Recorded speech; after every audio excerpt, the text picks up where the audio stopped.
Welcome to today's news. Are you dreaming of taking the ferry from Miami to Havana to spend the weekend there? Well, this dream could become reality. Today, President Obama announced in a speech from the White House that after a 50-year embargo, he wants to take action and cut loose the anchor of failed policies of the past and to chart a new course in the U.S. relations with Cuba.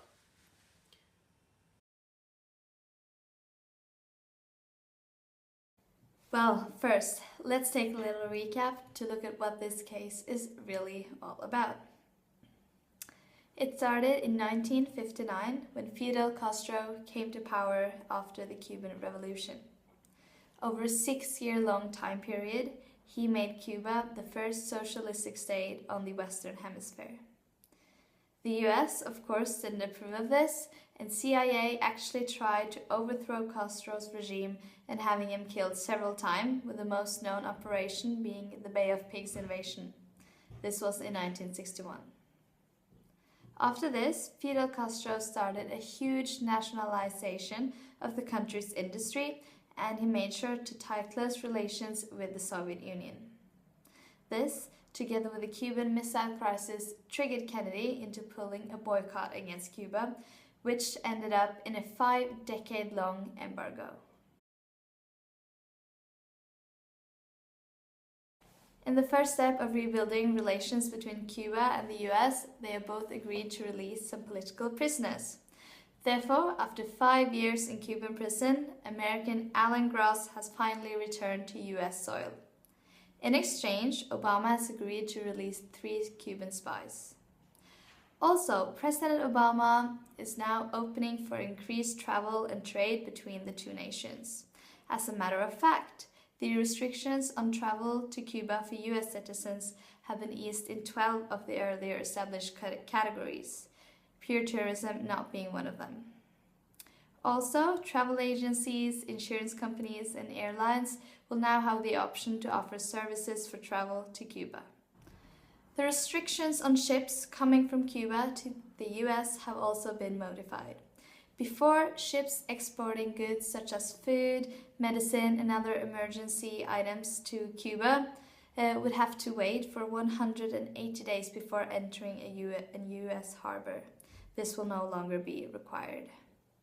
As mentioned earlier, Obama and the White House, they haven't got the authority to end the embargo completely. Therefore, the restrictions on US exports to Cuba, especially on advanced technology and vice versa, will remain in place.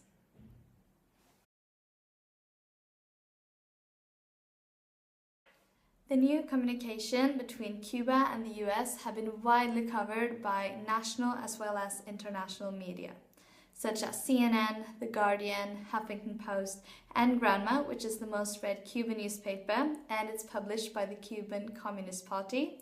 They have all published numerous articles about this case.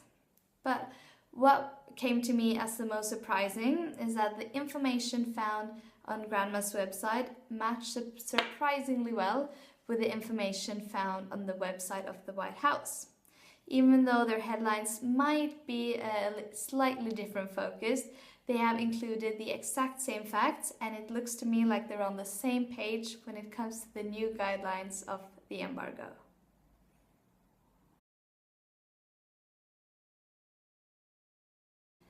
Cuba has, over the past years, been a very strict communist regime, and the people of Cuba have had very little access to the rest of the world.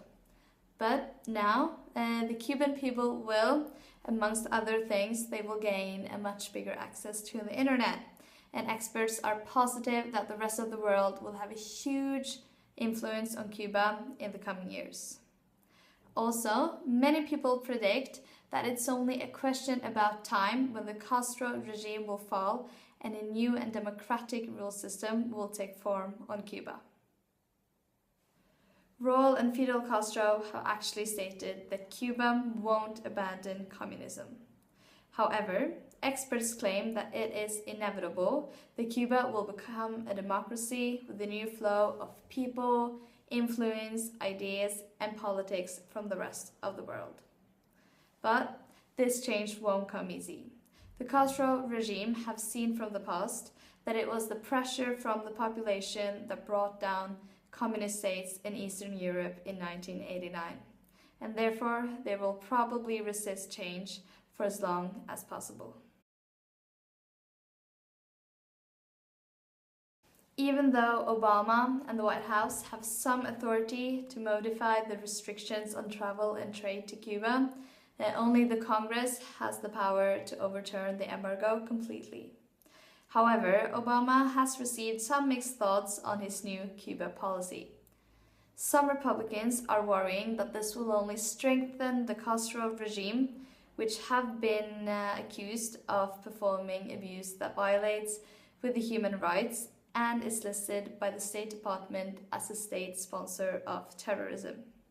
But, as a matter of fact, the USnews.com states that 4 Republicans and 4 Democrats have cooperated to create the Freedom to Travel to Cuba Act, and that they expect that as the bill moves through the Senate, many more will sign it. That's it from this white, beautiful wall at the White House. Back to you, Jason. Thank you, Nora. Even though the president has some authority to modify the embargo, only the Congress can overturn it. As a result of last year's midterm elections, the Republicans now have the majority in the Congress. The reactions from the Republicans are indicating that it will not be an easy task for Mr. Obama to convince them that this is the way to move forward. Depending on who you ask within the Republican Party, the president is either misguided or imperial for his decision to open up the relations with Cuba.